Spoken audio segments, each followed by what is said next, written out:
Mesdames, Mesdemoiselles, Messieurs, bonjour en direct, en public, à l'occasion d'Innovative City. Un focus sur les stratégies territoriales. On est en direct, on n'appuie plus, on tape plus Stéphane Pipour sur le micro, car eh bien, les gens qui nous suivent en direct vont dire « Oh là là, ça fait mal aux oreilles ». Il fait très beau à Nice. On a depuis ce matin échangé sur des stratégies qui donnent de l'intelligence territoriale. On va maintenant, eh bien, avec mes 4 invités, faire un tour d'horizon rapide sur des stratégies collaboratives. Le monde collaboratif, le monde de l'industrie connaît ça depuis des années. Les entreprises ont des matrices agiles inversées. Et donc, que font les territoires dans tout ça? Eh bien, les territoires, ils y arrivent aussi. Ils créent des ponts, ils développent des corridors de business. On en parle avec nos invités. Bonjour Frédéric Macaré. Frédéric, vous êtes la maire de Saint-Quentin. J'espère que votre micro marche, je vais m'en assurer en direct. Oui, ça va marcher. Vous êtes maire de Saint-Quentin. Alors, un territoire, eh bien, il y a des métropoles industrielles sur lesquelles vous êtes vraiment active. Présentation en quelques secondes. Je vous donnerai ensuite la parole pour votre tour d'expérience de votre spécificité territoriale. Bonjour et bienvenue. Bonjour, merci pour cette invitation. Donc, Saint-Quentin, qui est une ville dans les Hauts-de-France, de 57 000 habitants. Magnifique ville. Voilà, et qui est une ville encore très industrielle. On en est ravis. Et donc j'en parlerai ensuite, mais on a travaillé sur un écosystème robot numérique depuis plusieurs années qui commence à bien porter ses fruits et donc on en est fiers. Et pas seulement sur le continent européen, on en parle dans quelques instants. Allez, on change de continent avec un Français qui maintenant s'épanouit au Québec. Bonjour Philippe Nadeau. Bonjour. On vit bien au Québec. Il fait fret en hiver, il fait chaud en été, on y vit bien heureux. Présentation du DigiHub de Shawinigan. Shawinigan, c'est une ville moyenne 50 000 habitants entre Québec et Montréal. Donc c'est les régions du Québec, évidemment, là, une alternative aux métropoles. Et puis c'est une ville qui s'est réinventée parce qu'elle a subi les contre-coups des départs des grandes industries. Donc il a fallu réinventer l'économie. Et depuis 4 ans, je pense qu'on y arrive pas mal, puisqu'on parle de passerelle.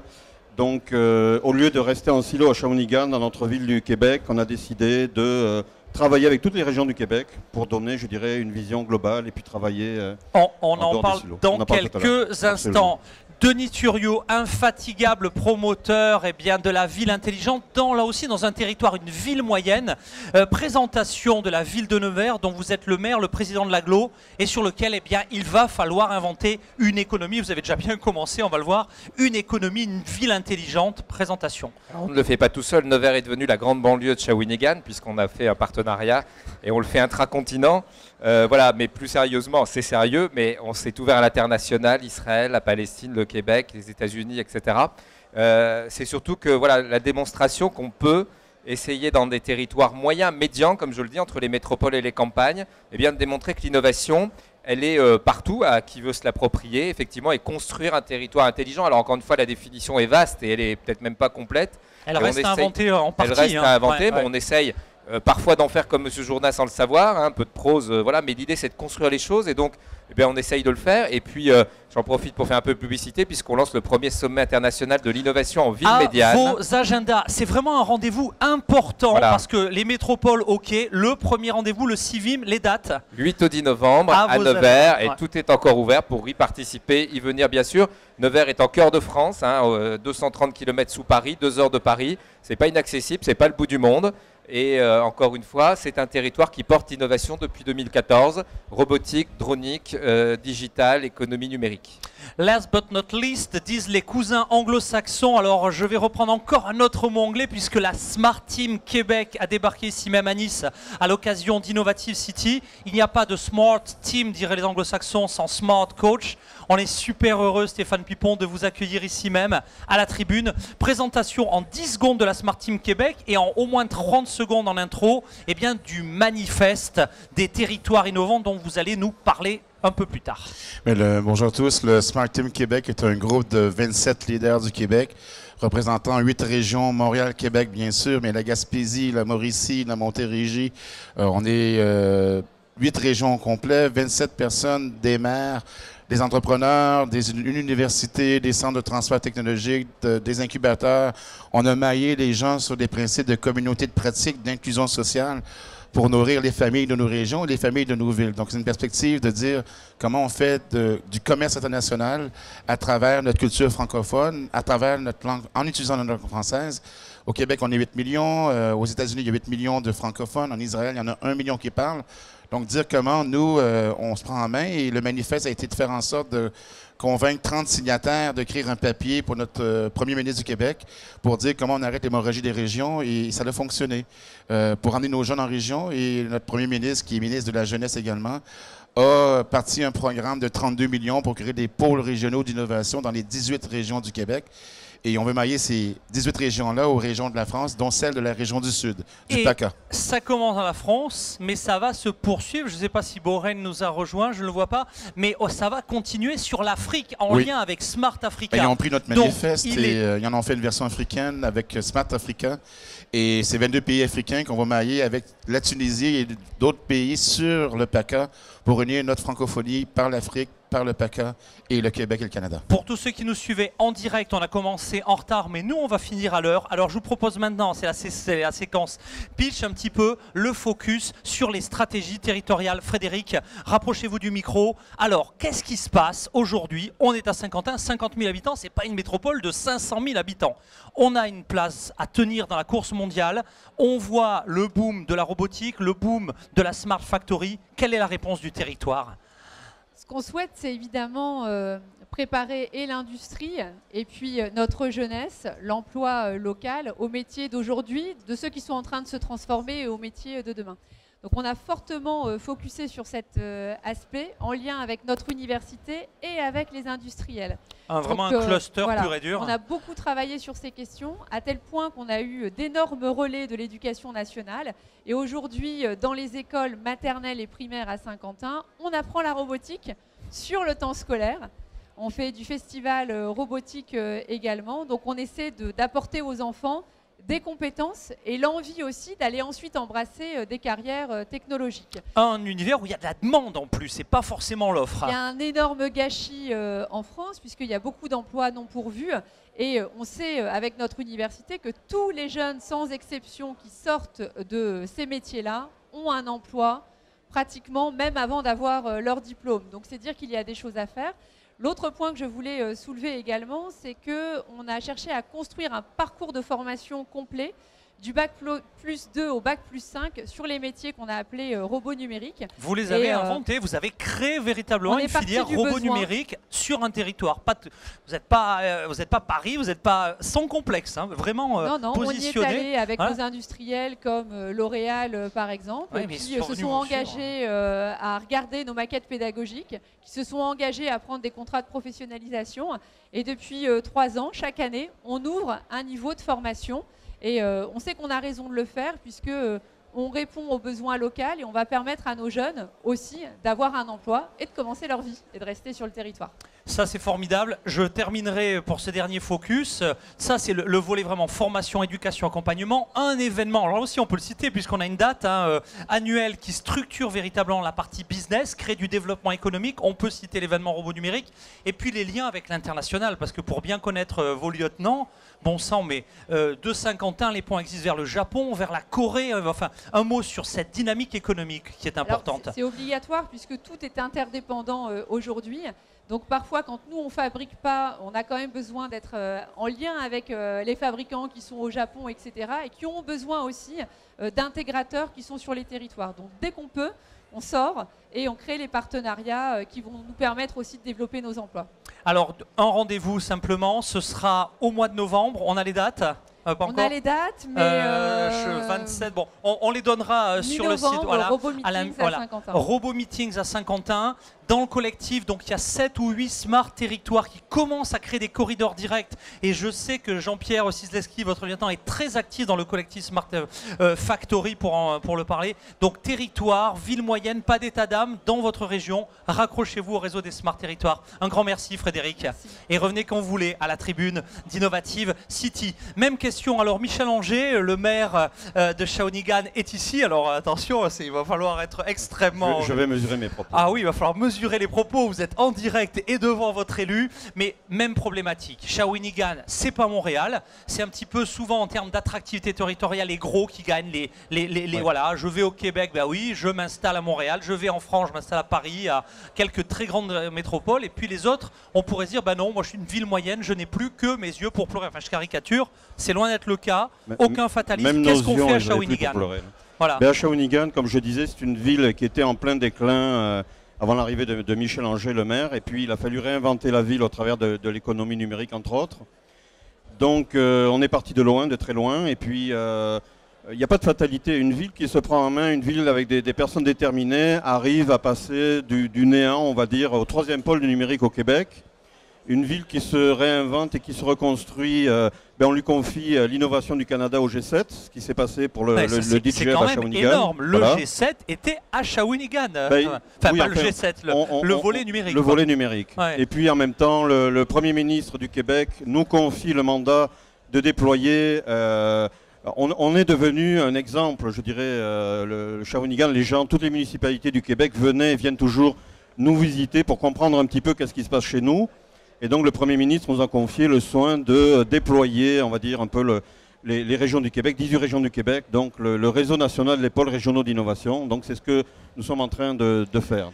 On a peu de temps puisque je me suis engagé à terminer à l'heure. Si vous deviez lancer un appel aujourd'hui pour la collaboration, pour créer des ponts entre territoires digitaux, vos domaines d'excellence, alors on peut les citer très rapidement. Et qu'est-ce que vous avez à faire très concrètement avec des territoires ici présents, ceux qui regardent l'émission, qui la regarderont dans les jours à venir?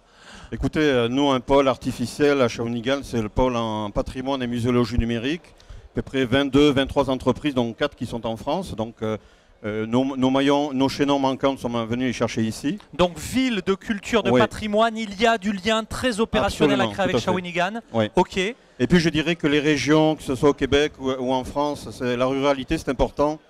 Et les gens veulent avoir une qualité de vie, ils reviennent dans les régions, mais il faut que dans les régions il y ait une structure comme ce que nous sommes en train de déployer pour qu'ils puissent travailler, je dirais, à distance. Et puis c'est important de penser à nos régions.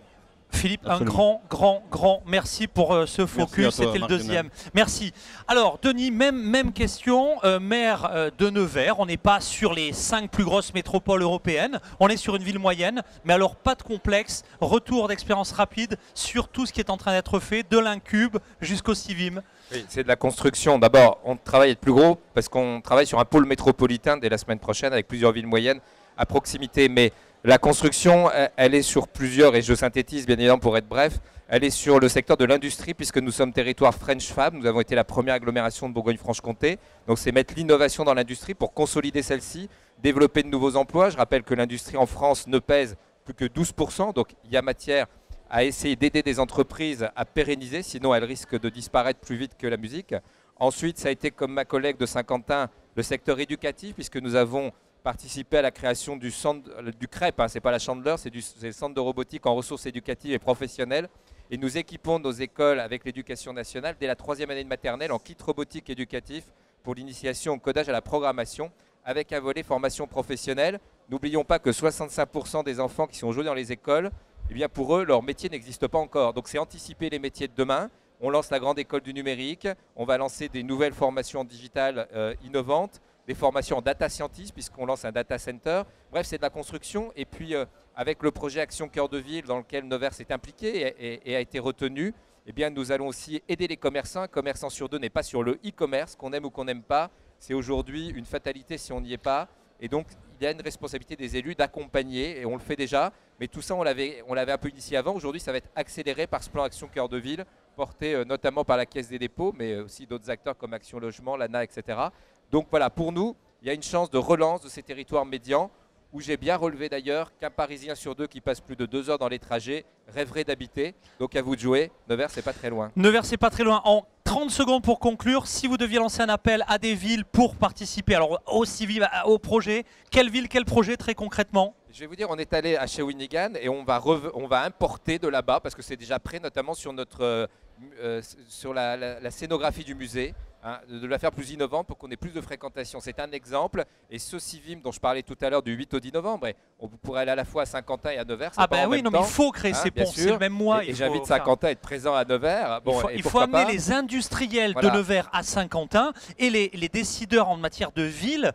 Il faut le faire en direct. Donc ça sera principalement sur la construction du Smart Territoire parce qu'on y est tous, et puis sur l'innovation et le patrimoine qui est un gros enjeu avec le soutien des ministères respectifs. Eh bien merci pour cette belle dynamique d'intelligence territoriale. Il vous reste 3 minutes, comme ça je vous libère dans les temps. Stéphane Pipon, alors vous êtes avec énormément de territoires français, francophones. On est ensemble un peu des initiateurs du village francophone au CES de Las Vegas. Qu'est-ce qu'on fait pour créer encore plus de ponts et créer encore plus de corridors de business dans ce monde qui passe son temps maintenant où d'autres pays érigent des murs? Qu'est-ce qu'on fait en conclusion, Stéphane Pipon? Mais je dirais qu'il faut arriver à se rencontrer. Donc, on est ici cette année avec 27. L'année passée, on était 3, moi, Philippe et Maud Labrosse. Et on est venu. Nous saluons. Elle est ici dans la salle. Donc, Maud et Philippe, on est venu faire le tour du PACA. On avait compris que les défis du numérique de la zone de la région sud étaient adressés à la santé, la pollution, l'ingénierie, les bâtiments, le transport, l'énergie, le manufacturier et le maritime. Ce qu'on a fait, on a fait une analyse socio-économique de dire comment on peut mailler les vendeurs de la région, les gens qui ont des produits et services pour s'exporter sur le Québec, comment on peut les mailler, pas seulement sur Montréal et Québec, oui le faire, mais également avec l'écosystème économique des régions du Québec et dire comment les 4 millions de la métropole de Montréal et les 4 millions des régions du Québec, on puisse les brancher avec les villes de Marseille, de Toulon, de Cannes, de Nice, de Sophie-Antipolis, Monaco et la Corse. Donc ce qu'on a fait, c'est de dire, bien, on a fait une cartographie mutuelle de dire comment on peut développer sur 5 ans. On veut sur 5 ans se revoir et dire, on développe des relations humaines fortes pour générer du bénéfice financier pour les entreprises, mais pas avec le profit, pour le profit à tout prix. Oui, des profits pour nos entreprises, il en faut. Avec des retombées économiques, des retombées sociales, des retombées environnementales et des retombées culturelles par notre langue française. Donc, on s'est revus ici, on s'est rencontrés ici, Marc-Lionel, avec... Ça fait un an, en fait. Il y a un an, tu m'as dit, vive les combats effringants, et tu m'as parlé du petit pêcheur gaspésien d'où je viens. On a des gens de la Gaspésie ici, où Gaspé a créé le Canada avec Jacques Cartier de Saint-Malo. Donc, on s'est vus. On s'est donné rendez-vous à Rimouski avec Philippe Couillard, notre premier ministre, et le prince de Monaco. Et ton congrès biomarin. Et donc, on a développé des relations. Je dirais qu'il faut développer des relations humaines en premier. Et on est venu, l'année passée, on est revenu cette année avec des gens qui sont sérieux, qui ont la maturité, la capacité, avec des élus, avec de l'économique, avec des universités, avec des gens d'économie sociale, avec des incubateurs, avec des entrepreneurs, pour dire on travaille ensemble pour mailler nos gens. On s'est vu à Las Vegas. On va se revoir à Las Vegas en 2019. Donc, notez, du 8 au 11 janvier, village francophone, où là on ira non pas par territoire, on prendra l'avion par territoire, et là-bas il y aura 12 collectifs sectoriels, et là-bas on se split tous par collectifs sectoriels. On a tous les Québécois. Francophones, hein, on est des Nord-Américains qui parlent français, mais qui maîtrisent l'anglais. Donc, on considère avec l'accord du libre-échange avec l'Europe, l'accord du libre-échange avec l'Asie-Pacifique, les Québécois, les Canadiens français, on est des alliés pour les Français à ouvrir l'Amérique du Nord et l'Amérique du Sud parce qu'on parle 2-3 langues souvent. Donc, il y a une question de culture, une question de langue, mais je pense qu'on a tout ce qu'il faut pour faire rayonner la région du PACA, la France, le Canada, le Québec pour notre économie mondiale de la francophonie. Il est 17h01, pardon pour la minute de retard. Je vais tous vous libérer parce que vous avez tous une conférence. Je crois qu'on peut applaudir et remercier nos intervenants. Merci à vous d'avoir assisté nombreux à l'enregistrement de cette émission. Merci à vous qui la suivez en direct et à très vite peut-être à l'antenne d'Innovative City. Au revoir.